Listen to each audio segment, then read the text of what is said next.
ئێرە ڕادیۆی دەنجی گەلە.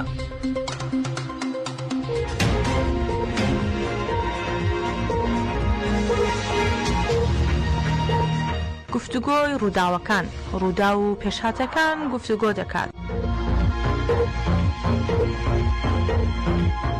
گفتوگۆی ڕووداوەکان بەرنامەیەکی سیاسیە هەموو ڕۆژانی چوارشەممە کاتژمێر 11 پێشنیوەڕۆ پێشکەش دەکرێت. گفتوگۆی ڕووداوەکان هەفتانە لەسەر ڕوودا و پێشهاتەکان گفتوگۆ دەکات.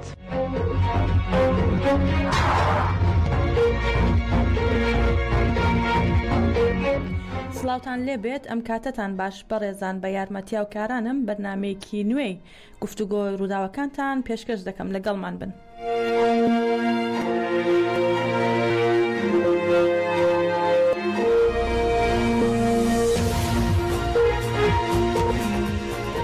بەڕێزان، ئەمڕۆ بەرنامەکەمان تایبەتە بە ساڵیادی نۆی تشرینی یەکەم و لێکەوتەکانی و ئاکامەکانی لەسەر ئەم مژارە کە زۆر بابەت و ڕوودا و لەخۆ دەگرێت. دوو میوانمان هەیە لە ڕێگەی تەلەفۆنەوە. بەڕێز جومعە کەریم چاودێری سیاسی لە باشووری کوردستان لەگەڵمان دەبێت و هەروەها بەڕێز کۆماس شاهبازی ڕۆژنامەوان لە ئەوروپاوە جەنابیشی لەسەر هێڵی تەلەفۆن لەگەڵمان دەبێت. لەسەر ئەم مژارە دۆسیەیەکمان ئامادە کردووە، بە گوێی لێ بگرین. فەرموون.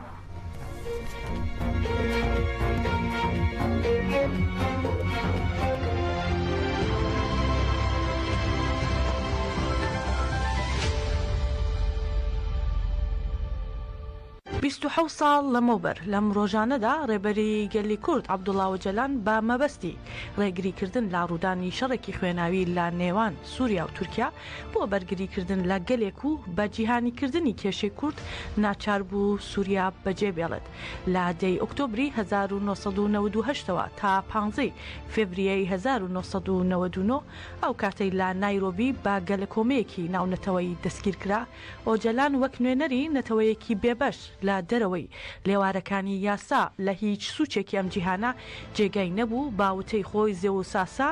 لەبەر ئەوەی ڕازانەهێنیەکانی خواکانی ئەم زەویەی دۆزی بووەوە دەبووە سزادرابە. هەر بۆیەش تا ڕۆژی ئەمڕۆکە لە زیندانێکی تایبەتدا بۆ کبکردنی دەنگەکەی تاکوتەریک خراوە. ئەگەرچی چاوەڕوان دەکرا ئەم ڕێبەرە لەژێر تەجرید و تەریک خرانەکەی با تەواوی بێدەنگ بێت، بەڵام ڕەوتی ڕووداوەکان نیشانیدا لە ژێر کاریگەری بیر و بۆچوونەکان، نووسینەکان و چاوەڕوانیەکانی ئەم سەرۆکە حرەکەتی ئازادی خوازانەی گەلی کورد نەتەنیا لە ناو نەچوو، بەڵکو گەشەی بەرفراوانی بەخۆیەوە بینی و نەک هەر لە چوار پارچەی وڵات، بەڵکو لە ڕۆژهەڵاتی ناوینیشەوە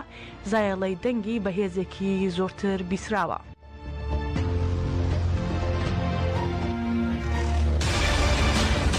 نەتەنیا ئارەزوی هەموو کوردێکە، بەڵکو داخوازی ویستی هەموو کوردێکە کە بەڕێز عەبدوڵڵا ئۆجەلان لە زیندان ئازاد ببێت. ڕێبەر ئاپۆ داینەمۆی بیری ئازاد و ڕەوتی فکری نەتەوەی کوردە بۆ هەر چوار پارچەی کوردستان.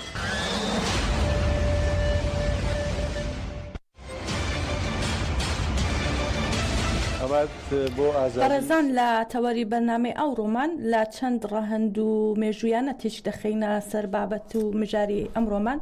وەک ئاماژەمان پێدا لەسەر ئەم بابەتە بەڕێز جومعە کەریم چاودێری سیاسی لە باشوورەوە لەگەڵمانە. بەڕێز جومعە کەریم بەخێر بێ، سوپاس بۆ بەشداربوونت. بەڕێز جومعە لەگەڵمانی؟ زۆر سوپاس بۆ گوێگرانیش. بەخێربێ. بە پرسیاری یەکەمەوە دەست پێ دەکەم بەڕێز جومعە.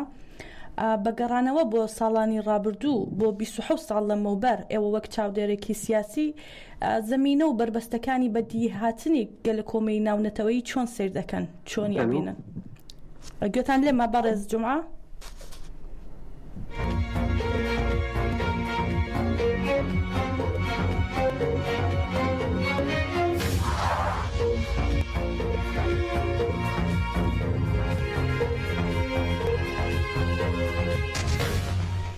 بەڕێزان بەهۆی کێشەی تەکنیکیەوە نەمانتوانی لەگەڵ بەڕێز جومعە بەردەوام بین. چەند هەواڵێکتان پێشکەشەکەم بە پێشەنگایەتی گەنجان لە ناوچەی گریگنی سەر بە پاریس بۆ شەرمەزارکردنی پلانگێڕی نێوتێشنی یەکەم ڕێپێوانێک ئەنجامدرا. گەنجان لا کۆمەڵی کولتوری تا شارەوانی گریگنی با دروشمی بژی سەرۆک ئاپۆ و بێ سەرۆک ئاپۆ ژیان نابێت و گەنجان فیدایی ڕێبەراپۆن ڕێپێوانیان کرد و دواتر ڕاگەاندراوێکیان خوێندەوە و ڕایانگەیان تا لێپێچینەوە و لێپرسینەوە لە دەوڵەتانی پلانگێڕ بەردەوام دەبن لە تێکۆشان. باوەتنەوەی دروشم کۆتاییان بە چالاکەکەیان هێنا.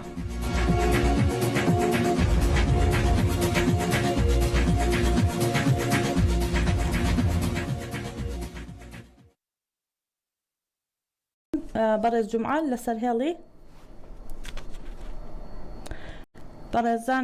بەڕێز جومعە لەسەر هێڵی پێما بە پەیوەندیەکەمان پچڕا. ڕاستە وڵای لەسەر هێڵم بەس شەبەکە باش نییە فەرموو. پرسیاری یەکەمتان گوێ لێ بوو بەڕێز یا دووبارەی بکەمەوە؟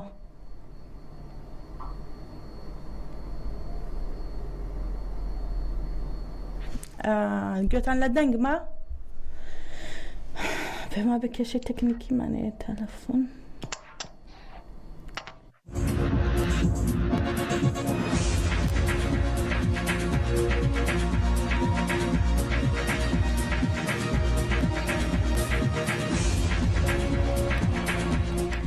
هاوسەرۆکی دەستەی بەڕێوەبەری کەجەکە جەمیل بایەک لە بەشی سێهەمی چاوپێکەوتنەکەیدا لەگەڵ ئاژانسی هەواڵی فورات هەڵسەنگاندنی بۆ قۆناغی دووەمی هەڵمەتی ئازادی بۆ بەڕێزۆ جەلان چارەسەری بۆ پرسی کورد کرد و ڕاگەیان پێویستە گەلی کورد دەستکەوتەکانی گەورە بکات و ئامانجی خۆی پێک بهێنێت. ڕێبەراپۆ باجەستەی ئازاد بکەین و پرسی کورد چارەسەر بکەین و هەروەها جەمیل بایەک دەشڵێت پێویستە هەوڵەکانمان گەورەتر و بەهێزتر بکەین.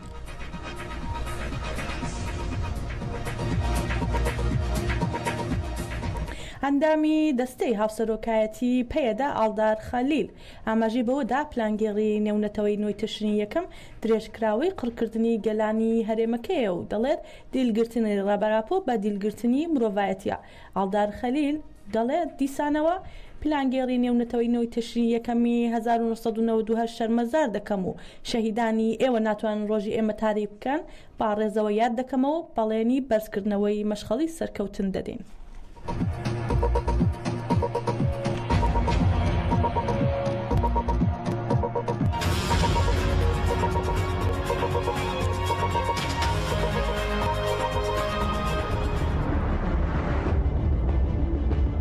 بەرێبەرتەیەکی ئازاد سەرکەفتن میسۆگەرن.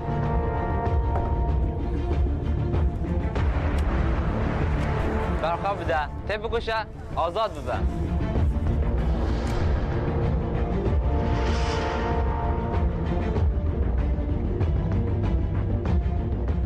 دەمە فیزیکی ئازادیە رێبەراپۆیە.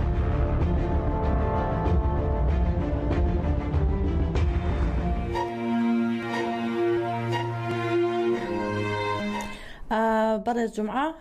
دێنە لاتان هیوادارم کێشەکەمان چارەسەر بوو بێ. گوێتان لە دەنگمە گوێتان لە ئێمەیە؟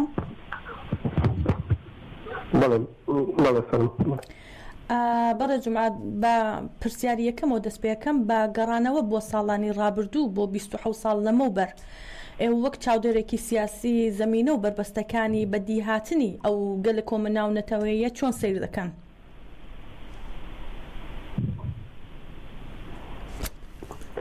بەڵێ سوپاس بۆ گوێگرانی ڕادیۆ وڵات. ڕاستی لەم 27 ساڵەی ڕابردوو ئەو گەلە کۆمەیە بەتوانم بڵێن تا ئەمڕۆ بەردەوامە. ئەو گەلە کۆمەیە تا ئەمڕۆ بەردەوامە و ئەوەیش بربەستە لە بەرامبەر ئەو گەلە کۆمەیەکەوە زیاتر تەشەرە نەسێنێ و تەواو خونی قوربانی کوردستان بکرێ ئەو ئیرادە ئازادەیەکەوە ئینسانی ئازادی گەلی کورد ئەو هەواڵە ئازادانەیە تا ئەمڕۆ لە بەرخودانێکی مەزندان بەرامبەر ئەو کۆمپۆ گەورەیە و لەسەری هەمووی ئەو بەرخودانەوە ئیرادە و بەرخودانی بەڕێز ڕێبەر عەبدوڵڵا ئۆجەلانە لە زیندانی ئیمرانی کەوا توانیوێتی ئەو جێگایە بگۆڕێت لە تژنێکی تاکە کەسیەوە بۆ قوتابخانەیەک بۆ زانکۆیەکی فکری و بەرخودان و تێکۆشان و بۆ ئازادی گەلی کورد وای کردووە ئەو پلانگێڕیە وەکو پێویست ڕاستە بەردەوامە تاکو ئێستا وەکو پێویست ئامانج نەگرێت چونکە ئامانجی و پیلانگەڕێت تەواوی گەلی کورد بوو ئەسڵەن لە ناوبردننی گەلی کورد بوو لە ناوبردننی شناسی گەلی کورد بوو لە ناوبردننی زمانی گەلی کورد بوو لە ناوبردننی ئەو شتە بوو کەوا شتێک نامێنێ بە ناوی گەلی کورد بەڵام پێچەوانە بوویەوە ئەو هەموو خەونەگڵاوانەی ناتۆ و دەوڵەتی داگیرگەری تورک هەمووی پێچەوانە بووە ئەمە بۆتە بەرخودانێک بۆتە دەنگێکی ئازادی ملیۆنان خەڵکی کورد کەوا زیاتر لە ساڵانی هەشتاکان و هەفتاکان و نەوەتەکانیش تینوێتی زیاتری ئازادین بۆیە ئەو گێڕەی کەوا لەسەر ڕێبەری گەلی کورد بەڕێوە چووە ئەتوانم بڵێم بووەتە ئەمڕۆ بووەتە بەرخودانێکی مەزن بەرامبەر ئەو پیلانگێڕیە و ئەو تاکو ئەستەیش ینی کەوا نایڵێن زاتەن ئەو دەوڵەتانی پیلانگەر هەمویان پێکەوە نایڵن ئەو ئاشتی بەرقەرار بێنەوە ئازادی فیزیکی ڕێبەر ئەو جەلان بێت هەمویان پێکەوە لەناو ئەو پیلانگەڕیان و تاکو ئەوڕۆژ بەردەوام. زۆر سپاس یعنی پێتان وایە ئاکامەکانی ئەو گەل کۆمەیە بەدی نهاتووە کە هێشتا بەردەوامە و بەردەوامی پێدەن چون زمینەی سیاسی ئەو کاتە تا ئێستا هیچ نەگۆڕاوە و ڕێگایەکی چارەسەرانە نەدۆزراوەتەوە. بەڵێ زاتەن ئەوانە پیلانگەڕیان بۆ کردەوە ئاشتی لە ڕۆژهەڵاتی ناوەڕاست نەبێت و ئاشتی لە کوردستانە نەبێت و بۆ ئەوایانە کردکەوە درێژە بە شەڕ و پیلانگێڕی و ئاڵۆزیەکانی ڕۆژهەڵاتی ناوەڕاست زیاتر بدەن ئەوە ئەبینین تاکو ئەمڕۆ ڕاستە ئەو شەڕ و ئاڵۆزیە و نائاشتیە بەردەوامە تاکو ئەمڕۆ بەڵام ئەوەی واسەری نەگرتو لە پیلانگێڕی ئەوان شکاندنی ئیرادەی گەلی کوردە شکاندنی کوردێکی ئازادە ئەلەوا سەریان نەگرتووە ئەدینە. بەڵێ هاوکارانم پێیان ڕاگەیاندم کە بەڕێز کۆماس شەهبازیش لەگەڵمانە بەڕێز کۆماس شەهبازی ڕۆژنامەوان لە ئەوروپاوە لەسەر هێڵ تەلەفۆن لەگەڵمانە بەخێر بێ بەڕێز کۆماس. سلااوڕێز بۆیەوە بۆ بیستەرانی بەردامەکەتان. سپاس. پرسیاری یەکەم کە لە بەڕێز جومعەکەریم پرسییم لە جەنابیشت پرسم بە گەڕانەوە بۆ ساڵانی ڕابردوو ئێوە وەک ڕۆژنامەوانێک وەک چاودێرێکی سیاسی زمینە و بربەستەکانی بەدیهاتنی ئەو گەلە کۆمە چۆن سەیرەکەن چۆنە بینن؟ دیارەمە ئەگەر ئێستاگەمە قسەکەین 26 ساڵ بەسەر ئەو گەلە کۆما تێپەڕێت یعنی پیلانگەڕیەکی نێودەوڵەتی کە ئەتوانم بڵێم هەموو وڵاتانی ناوچەیی و هەرێمی بەشداری ئەو گەلە کۆمە بوون و ئیساکا بینین لە ساڵی 2024 کە زیاتر لە 26 ساڵ لەو ڕووداوەتێ پەڕێوە و گەلێوە سەرەتای ئەو گەلە کۆمە پیلانگێڕی و بە جۆرێک پلانسازی بوو بۆ لە ناوبردنی ئیرادەی گەلی کورد بۆ لە ناوبردنی ئەو ئستاتۆ کە دیارە هەموو بە هاوکاری و لۆستاق وڵاتانی ڕۆژاوایی ئەنجامدا بەڵام ئەوەی کە هەیە تا ئەم دەقەی پێمە قسەکەین بێکۆ سەرڕای هەموو هەوڵەکان سەرڕای هەموو ئەو پیلانگەڕی و گەلە کۆمەی کە کراو لەسەر کەسایەتی ڕێبەری گەلی کورد عەبدوڵڵا ئۆجەلان بۆ تێکدانی ئیرادەی گەلی کورد بەڵام ئەوەی کە هەیە ئیساکا لە لووتکەبوونی ئیرادەی گەلی کوردە بەڕاستی و ئەوەی کە هەیە شکستی فاشیزمە بەڕاستی بەدەست فکر و فەلسەفە و ڕامانی ئەندازیاری بە جۆرێک پێکەوە ژیان کە ئێستاکە بینین لە ساڵی 2024 کە ئیتر خەریکە یانێ لە گەرمی شەڕی جیهانی سێم خەریکە ئەگاتە قۆناغەکانی خۆی و دەستی پێک کردووە و بینین وردە ناوچەکەی تەنیوە بەڵام بینین هەموو ئەو مەترسیانە و هەموو ئەو ڕێنماییانە و هەموو ئەو ڕێکارانە و ئەو پرۆژانەی کە ڕێبەری گەلی کورد عەبدوڵڵا ئۆجەلان باسی لێکات و بۆ پێکەوە ژیان وەڵامی تر ئەوەیە کە وڵاتانی داگیرکەر باش ئەزانن کە بە پێکهانی هێنهێنانی ئەو پرۆژەیە بە دروستبوونی ئەو پرۆژەیە ئاشتی و ئارامی و سەقامگیرە بێت لە ڕۆژهەڵاتی ناوەڕاست و بۆیە یەکێک لە بەرپەستەکانی ئەو پرۆژەی داگیرکەر سەرۆک ئاپۆیە بۆیە لە یەکەمین هەنگاوە ئەو پیلانگەڕیان لە دژی ڕێبەری گەلی کورد عەبدوڵڵا ئۆجەلان ئەنجامداوە ئیساکا بینین دەوڵەتی تورکیە کە وەک ئەتوانین بڵێن سوپای ناتۆ ساڵانێکە بە هەموو هێزی خۆیانەوە هێرشەکەن بە هەموو هێزی خۆیان و هەوڵەدەن ئیرادەی گەلی کورد بشکەن بەڵام ئەوەی کە هەیە ئەو ئەندازیارە بە شێوازێک بناغەی ئەم شۆڕشە و بناغەی ئەم ئەم تێکۆشانەی داڕشتووە بینین دەسەدان مستعڕوف فەرموو دینەوە لاتان پرسیارێکم لە بەڕێز جومعە کەریم هەیە. بەڕێز جومعە لەسەر هێڵن ئێستا چەند ڕۆژ لەمە بەر ماسیمۆ دالێمە سەرۆکوەزیرانی ئەو کاتە ئیتالیا باسی گوشارەکانی ئەمریکای کرد بۆ سەر ئیتالیا و وتی کە ئەمریکا بەڕای ئێوە بوو ئەمریکا لە کاتێکدا بەڕواڵەت باس لە دیموکراسی و ئاشتی و ئەوانەکە نەیویست ئەو کاتە دەنگی دیموکراسی خوازانە و ئاشتی خوازانەی بەڕێز ئۆجەلان ببیستێت؟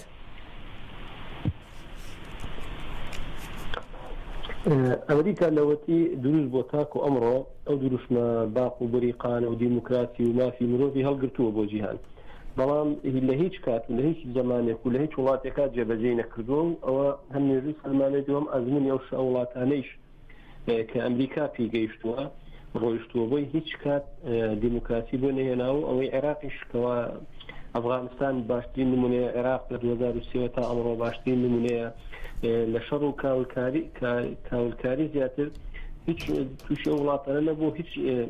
بەرەو پێشونێکی دیموکراسی و مافی مرۆڤ نەبوو ڕاستە، بەڵام بەڕواڵەت بە قسەکردن خۆی بە ئەندازیاری دیموکراسی لە جیهانە ئەناسیە. ئەوە بابەتێکە ڕاستی ئەمریکا وڵاتێکی وەکو داگیرکە دەمەتوانین پێناسەیکەی لە هەموو جیهانە وڵاتێکە سیستەمی سەرمایەداری جیهانی بەڕێوەوە کەوا ئازانین ئەو سیستەمە چەند لە زەرەری خەڵکایە لەسەرەی خەڵکی ئازادی خواز و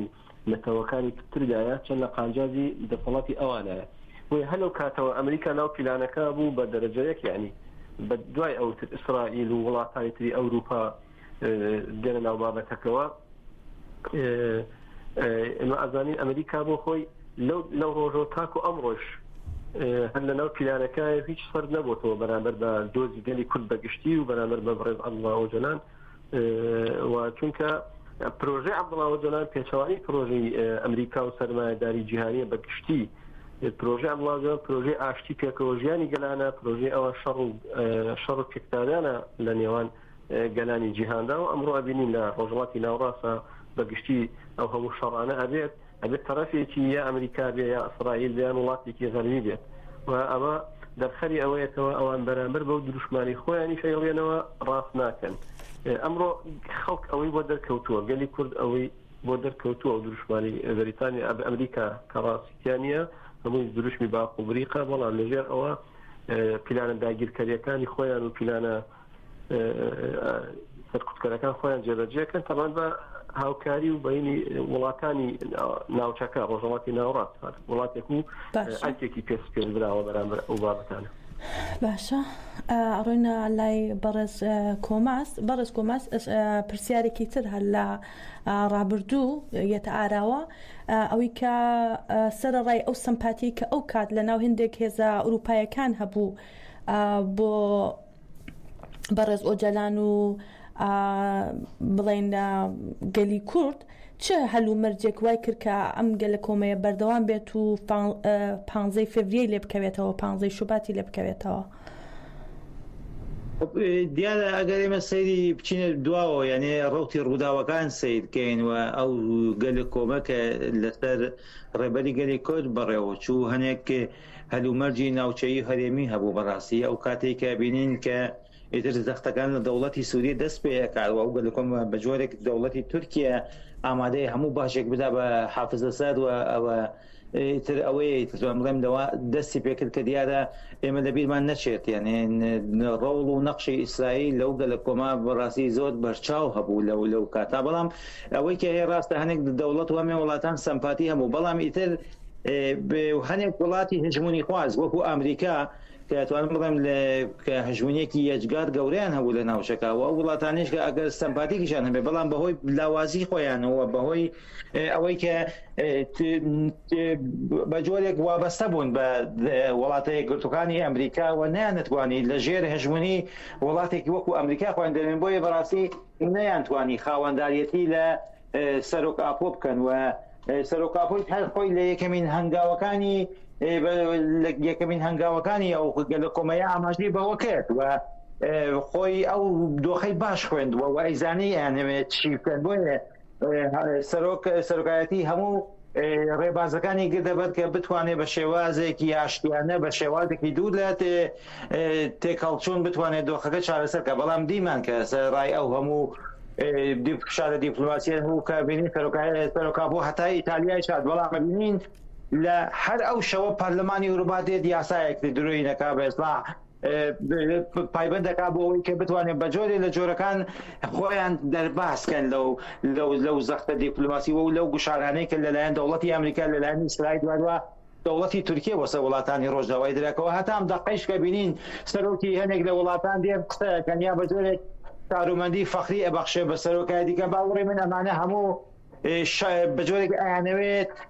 ئەو ڕۆڕەشیە و ئەو شەرمەزاریە بۆ خۆیان پاککەنەوە بەڵام مێژوو بەڕاستی لەوانە نابووێت ئەوانە لە ناو مێژوانیشە هەیە بەمە واقعەکە ئەوان شەرمەزاری بەڕاستی گەلی کوردن و شەرمەزاری مرۆڤایەتی چۆن نەیانتوانی بۆ ئەو وڵاتە ڕۆژاوایانەیە کە داعیەی دموکراسی و داعیەی ئازادیەکەن بەڕاستی نەیانتوانی کە شوێنێکی ئارام بۆ مرۆڤێکی ئازادی خواست بۆ مرۆڤێکی ئاشتیخواست بدۆزنەوە کە بینین ئیستاکەیش بە شەرمەوە قسەکەن بە جۆرێک هەر ئەیانەوێت ئەو شەرمەزاریە دەخۆیان لابن بەڵام ئەوە وەکو خاڵێکی ڕەشە لە نێو چاوانیان و هەتا دنیا ئامێنێت و ئیساکەش ئەوان بەدپرسن وەتا ئەم دقەی ئامادەنین ڕاشکاوانە لەسەر ئازادی ڕێبەری گەلی کورد عەبدوڵڵا ئۆجەلان زەختێک بکەن لە دەوڵەتی تورکیە زەختێک بکەن لە کۆمەلگای نێودەوڵەتی بۆیە بەڕاستی ئەوە ئیتر ئەرکی گەلی کوردە کە بەڕاستی بێ خاوەندارەتی لە سەرۆکی خۆی لە ڕێبەری خۆی بکات و ئیتر ئێمە چاوەڕوانی چوزانم لطف و مەرحەمەت یان وڵاتانە نەبین چون ئەم وڵاتانە هەموو سیاسەتی خۆیان هەموو استراتژی خۆیان لەسەر بەرژەوەندی ئابووری داڕێژن و تاکە شتێک کە بۆیان گرنگ نییە گەلانن و تاکە شتێک بۆیان گرنگ نییە گەلانی زڵم لێکرا و چەوساون وەیە بەڕاستی ئەوەی کە مرۆڤ ئەتوانێت بیکات تێکۆشانێکی جەوهەریە کە ئەبێ خۆمان بیکەین و بیان خەینە ناو ئەمری واقع. زۆر باشە پرسیارێکی تر ئێستا ینی یینە ئێستا حاڵی حاضر لە زیاتر لە 74 شوێنی جیهان ئەم ساڵ ئەو کەمپینی ئازادی بۆ بەڕێز وەجەلان بەڕێوەچێ بەڕای ئێوە ئەم چالاکیانە تا چ ڕادەیە کە توانێت کاریگەریان لەسەر بیرروڕای شەقامی ئوروپا و ناوەندە نێونەتەوەیەکان دابنێت و بە دڵنیایی وانێ بە دڵنیایی ئەم کارانە کە خەریکە ئەکرێت ئێمە لە بیرمان نەچێ پێشتر ئەم چالاکیانە کە ئەکرا کەمتر بۆ بەڵامی سابینین هەموو قژبنانی وڵاتانی ئەوروپایی ساکە لە ئوسترالیای چالاکیە لە نیوزیلاند لە هەموو وڵاتانی ئەوروپایی و بۆ بە ڕۆژەفی میدیاکانی ئەوروپایی بۆ بە ڕۆژەفی سیاسەتمەداران و نووسەرانی و بیرمەندانی ئەوروپایی و ئەمە بەڕاستی ئەتوانم بڵێم ئەمە کەد و جوودی ئەو خەڵکەیەوە ئەو تێکۆشانەی کە ساڵانێکە ئەکرێ بۆ لە پێناو ئازادی ڕێبەری گەلی کورد عەبدوڵڵا ئۆجەلان ئەمە نیشانەدا کە خەریکە بەرەو سەرکەوتن نزیک ئەبێتەوە بە باوەڕی من لەوانەیە هەندێک کەس بێن بڵێن ئەمە تکیستێکی هیچ کاریگەریکی نییە بەڵام نا ئەوەی کە هەیە ئیستاکە شەڕێکە شەڕێکی ذهنیەتەوە ئەم فکر و فەلسەفەی ڕێبەری گەلی کورد عەبدوڵڵا ئۆجەلان و حەرەکەتی ئازادی کوردستان شەڕی دەستپێکی ئەو شەڕکردن لەگەڵ ذهنیەتی فاشیزمە لەگەڵ ذهنیەتی تەسلیمبوونە بۆیە ئیساکا بینین بەڕاستی ئەم شەڕە گەیشتە قۆناغێکی کۆتایی و دڵنیامیانەیە ئەم شەڕە ذهنیەتیە لە کۆتاییە براوەی سەرەکی ڕێبەری گەلی کورد عەبدوڵڵا ئۆجەلانەوە دڵنیاتانەکەمەوە بۆ چارەسەرکردنی هەموو دۆخەکانەوە بۆ چارەسەرکردنی ئەو گرفتانەی کە ئیساکا لە ڕۆژهەڵاتی ناوەڕاستەوە بە تایبەت لە تورکیا ئیساکا هەیە تاکە ڕێگەوە تاکە چارەسەر ئێمڕالیەوە ئەبێ هەمویان بگەڕێنەوە بۆ ئەوێ لەوە زیاتری هیچ ڕێگە و دەرەتانێکیان نییەوە ئەوانیش خۆیان باش دەزانن کلیلی چارەسەری لەکوێیە بەڵام ئەمانە تا ئیساکا هیچ پرۆژێکیان نییە بۆ چارەسەری و ئەوەی کە هەیە وەکو خوداوەندگاری شەڕ ئەمانە بەس ئامان گیان خۆڵقاندنی شەڕ و قەیرانە چۆن فاشیزم و داگیرکرد بەردەوام لە ناو قەیران و لە ناو شەڕات ئەیەوێت خۆی مایەندە بکە بۆیە بەڕاستی ئەوەی کە هەیە ئیساکە تێکۆشانی ئێمەیە کە بێ بەرفراوانتر بێ بۆ ئازادی ڕێبەری گەلی کورد عەبدوڵڵا ئۆجەلان. بەڵێ زۆرم پێخۆشەیانی درێژە باینەکە بدەین و گفتوگۆکە بەڵام ئەچینە لای بەڕێز جومعە گوێت لێمە ئەم ساڵ لە باشوور هیچ چالاکیەک لەسەر کەمپینی ئازادی بۆ بەڕێز ئۆجەلان ئایا بەڕێوە نەچووە وانە ئێوە ئەوە چۆنە بینن و چۆنی لێکەدەنەوە پێتان وایە ینی ئەوەی کە ئەم چالاکیانە ئێستا لە باشوور دەتوانێت کاریگەریەکی ببێ لەسەر بڵێن چالاکیەکانی باشوور؟ بەڵێ خۆی لە هەر شوێنێک هەر چالاکێک بکرێ گرنگی خۆی هەیە و تەسیرێکی باشی هەیە لەسەر کۆی دۆزەکە، ینی تۆ کۆی پرۆسەکە ڕاستی پار لەگەڵ ئەلانکردنی ئەو چالاکیانە و هەڵمەتەکە بەگشتی لە باشووری کوردستانیش ئەلان کرا لە سلێمانی زیاتر و لە شارەکان تری شەندێ چالاکی کرا لە چوارچێوەی هەڵمەتی ئازادی ڕێبەرگەلی کورد عەبدوڵڵا ئۆجەلان. بەڵام ئاستەنگیەکان تەبەن زۆرن، لاینی ئاسایشی لاینی ئەمنی زۆر ئاستەنگیان دەرەخستکەوە ئەو چالاکیانە نەکرێ و بۆ شێوازە ئەو ئازادی خوازان ئەیان خواست بەڕێوە بچێت لە شەقامەکان و لە میتینگ و لە کۆنفرانس و لە دیبەیتەکانە ئاستەنگی زۆر دەرخرا بۆ بەرامبەر ئەو چالاکیانەی باشووری کوردستان بەداخەوە. ینی ئەمە تقریبا ئەمە ئەینە زیاتر زەختی فشاری دەوڵەتی تورکیا لەسەر حکومەتی هەرێم و لایەنە سیاسیەکانی باشوور ئەو شتانە کرا تەبعاً. بەڵام لەمڕۆدا لە ئەمڕۆکەوە ساڵۆگەڕی ئەو پلانگیێڕەیە زیاتر لە باشوورن ئەم حالێن هەڵمەتی هەڵبژاردن هەیە بۆیە ناتوانانی ئەو دوو شتە پێکەوە بکەی بەوە نەکەوێتە خزمەتی هەنێ شتەوانێ لاینی سیاسی و هەڵمەتی هەڵبژاردنەوە. بەڵام بێگومان دوای هەڵمەتی هەڵبژاردن چالاکیە کرێ و خەڵک لە هەر شوێنێ بێت بە هەر شێوازێ بێت ئەتوانێت لە نەچوارچێوەی ئەو چالاکیانەی هەڵمەتی ئازادی فیزیکی بۆ عەبدوڵڵا ئۆجەلان چالاکی خۆی بکات و گرنگی خۆی شێوێ لە باشووری کوردستان چونکە تاکە پارچەیەکەوە ئازادیەکی زیاتری تایە و حکوومەتێکی فیدراڵی لێتیا دروست بۆ و لایەنێکی فەرمی هەیە. ئەگەر حکوومەتی هەرێمەکو پێویست ئیش لەسەری بکە لایەنی فەرمی هەیە ئەتوانێت ببێتە پاڵپشتێکی باش بۆ ئازادە بۆ ئەو هەڵمەتەی لە ئەوروپا هەیە لە بەشەکان تری کوردستانیش بەڕێوە دەچێت. زۆر باشە، یعنی پێتان وایە لە داهاتوە ئەمە ئەم چالاکیانە بینین باشە بۆ کاریگەربوونی ئەم کەمپینانە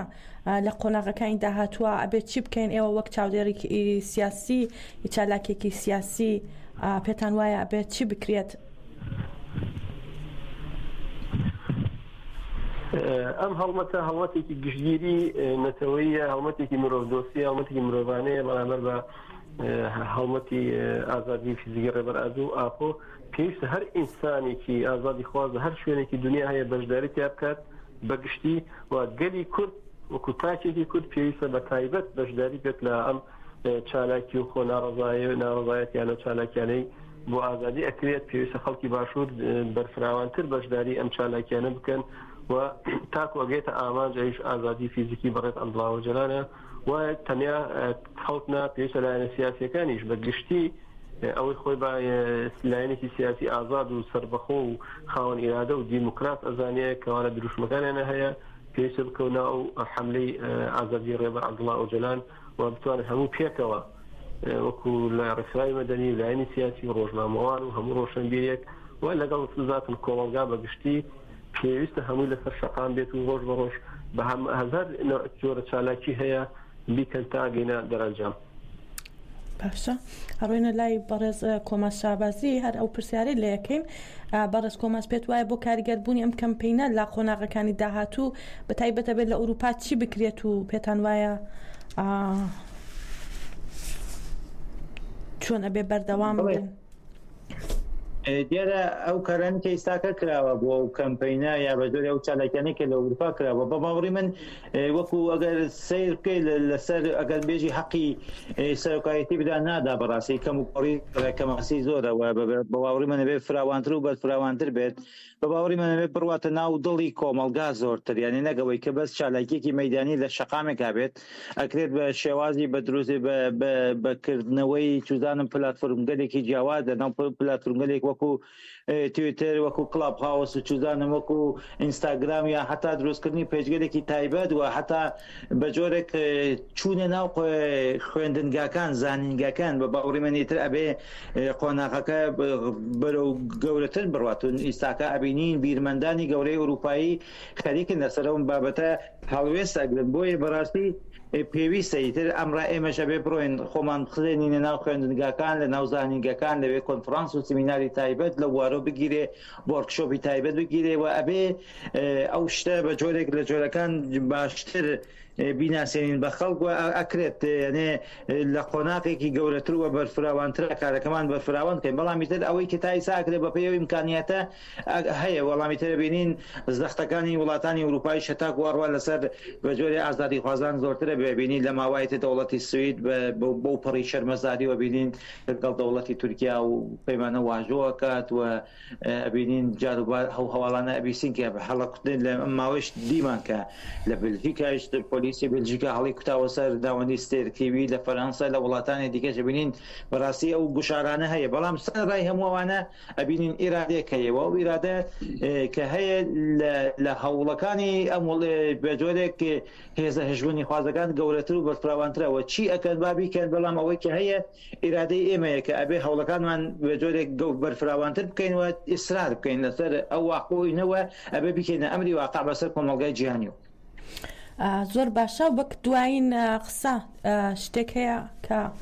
بتان هەوێ بڵێن لە بەرنامەی ئەمڕۆمان زۆر سپاس هەم بۆ جەنابەت هەم بۆ میوانی بەرنامەکە منیش وەکو تاکێکی کورد کە لەسەر بۆی زەوی ژیانەکەم و ئاوات و ئاواتم ئازادی کوردستان و بەدیهێنانی کۆمەلگایەکی ئازاد و دموکراتیکە منیش دەنگی خۆمەخەمە پاڵ دەنگی ئەو ملیۆنان مرۆڤ بە ئازادی خوازەی کە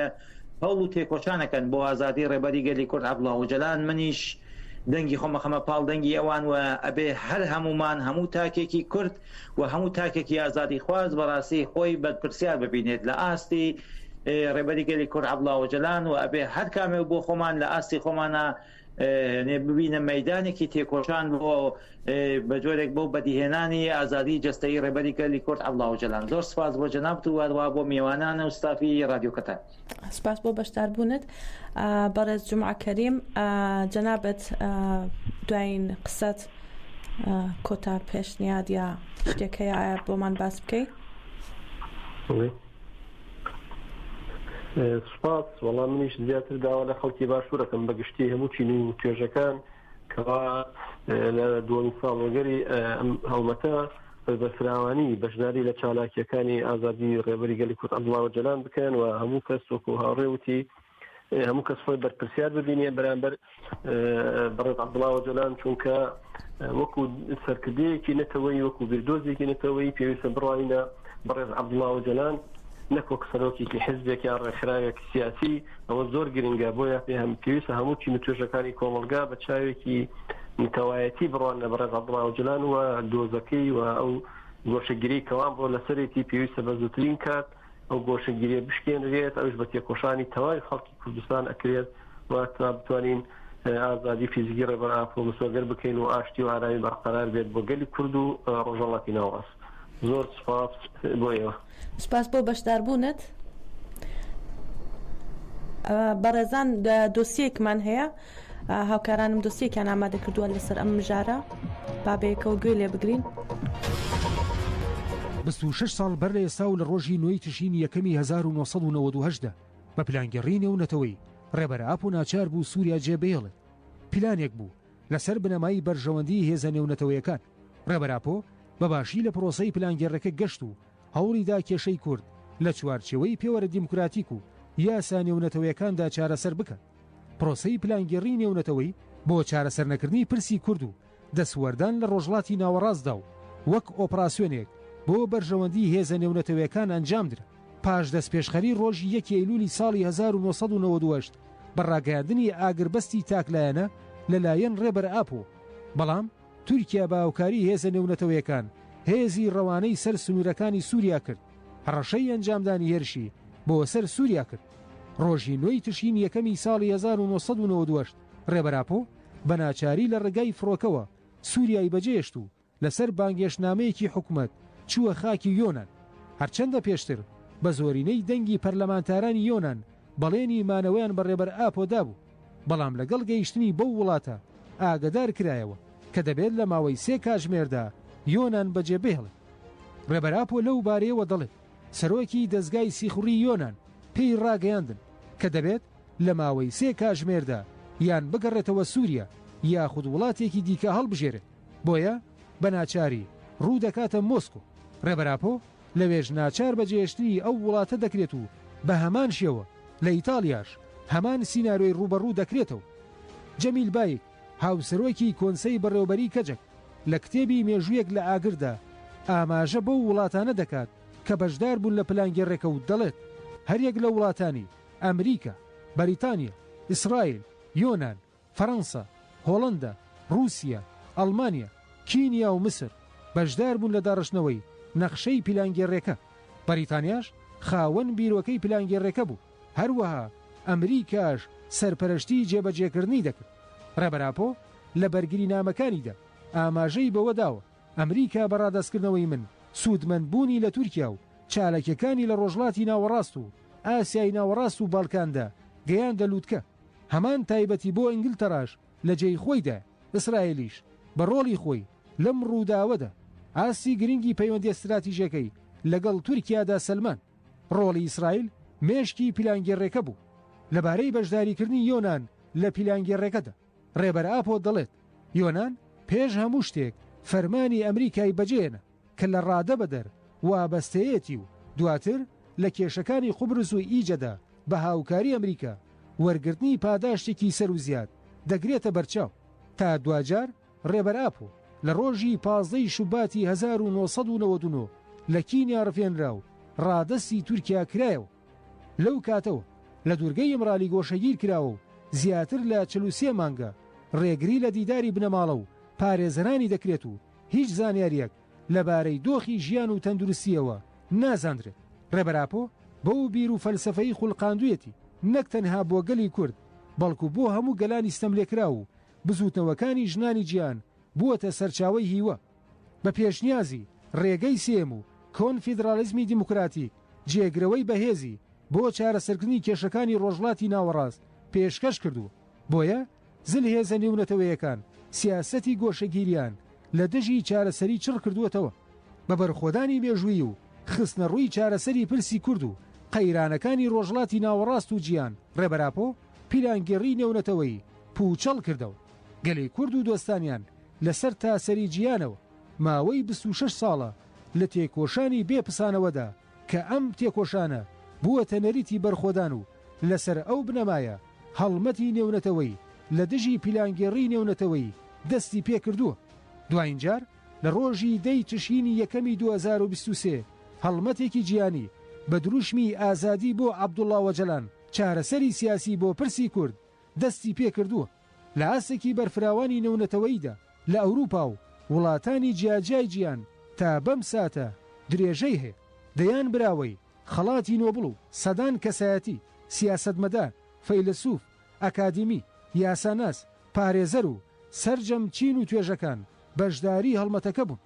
لەم قۆناغەی هەڵمەتەکەدا هەمووان دووپاتی دەکەنەوە چیتر کاتی ئازادی جەستەیی ڕێبەراپۆ چونکە کاریگەری ڕاستەوخۆی هەیە لە چارەسەرکردنی قەیرانەکاندا. بۆیە پێویستە دەست بەجێ ئازاد بکرێت.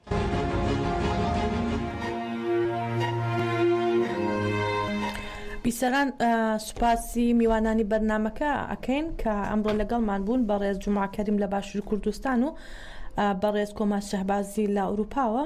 سپاس بۆ ئێوەش کە لەگەڵمان بوون. گەیشتینە کۆتایی بەرنامەی ئەم هەفتەی گفتوگۆی ڕووداوەکان. بمێنن لە خێر و خۆشیدا.